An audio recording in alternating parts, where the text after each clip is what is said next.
আসুন, আল্লাহ একজন সাহাবী নাম হলো হযরত আলী রাদিয়াল্লাহু তাআলা আনহু। আলী রাদিয়াল্লাহু তাআলা আনহু যখন যুদ্ধের ময়দানে গেলেন, যুদ্ধ চলতেছে, তবু যুদ্ধ অবস্থায় একটা তীর হযরত আলী রাদিয়াল্লাহু তাআলা আনহু এর পায়ের ভিতরে, গোশতের ভিতরে প্রবেশ করেছে।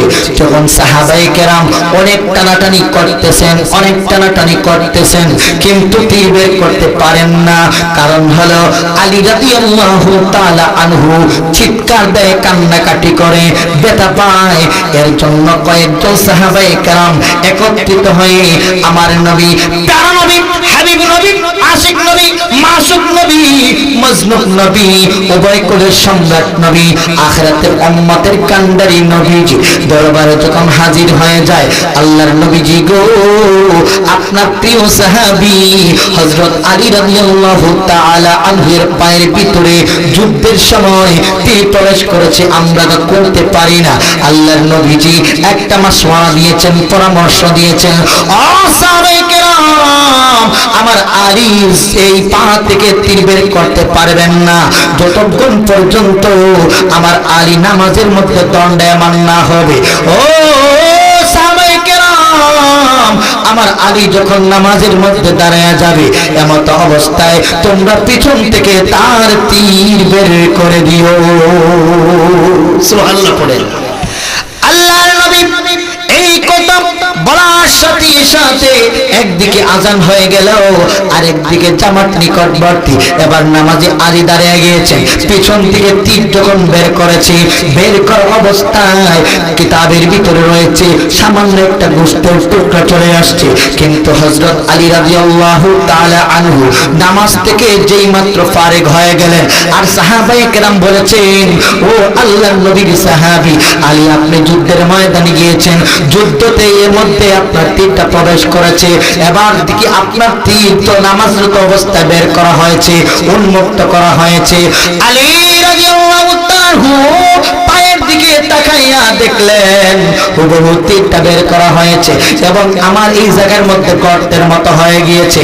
আলী রাদিয়াল্লাহু তাআলা জিজ্ঞেস করা হলো, তখন তুমি কি ব্যথা পাও নাই, তুমি কি কষ্ট পাও নাই? হযরত আলী রাদিয়াল্লাহু তাআলা বলেছেন, ও সাহাবায়ে কেরাম, শোনো, আমি যখন নামাজের মধ্যে দণ্ডায়মান হয়ে গেলাম, নামাজের মধ্যে দাঁড়ানোর পরে আমি জমিনের মধ্যে আছি না, আমি যাই নামাজের মধ্যে আছি, আমি আমার আরশে আসিমের মধ্যে, আমার কুদরতি, আমার কপালটা মহান আল্লাহ পাকের কুদরতি কদমের মধ্যে পড়ে যায়। সুবহানাল্লাহ পড়েন। শুধু তাই নয়, হযরত আলী রাদিয়াল্লাহু তাআলা আনহু বলেন, ও সাহাবায়ে কেরাম, শোনো, আমি যখন কোরআনে হাকিমে সূরা ফাতিহা তেলাওয়াত করতে শুরু করে দিলাম, প্রত্যেকটা আয়াতের জবাব আমার আল্লাহ আমাকে দেয়, আর আমি প্রত্যেকটা আয়াত তেলাওয়াত করতে থাকি, আমার আল্লাহ জবাব দেয়, আমি তেলাওয়াত করতে থাকি।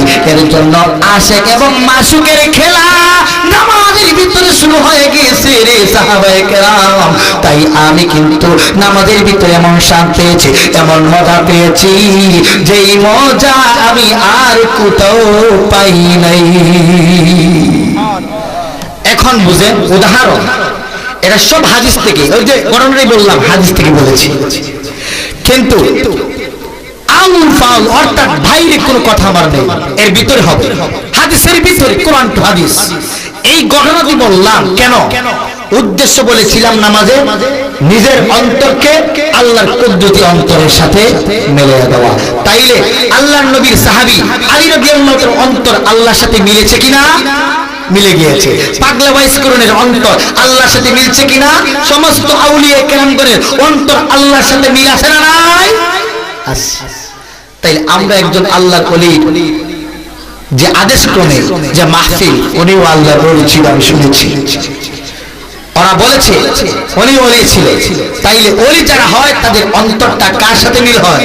আল্লাহর কুদরতি অন্তরের সাথে। সুবহানাল্লাহ পড়েন। সম্মানিত উপস্থিতি, এবার আসুন আপনার আমাদের নবীর অন্তর আল্লাহর সাথে কেমন মিল ছিল। হাদিস বলবো, তারপরে আলোচনা। কুররাতু আইনি ফিস সালাহ,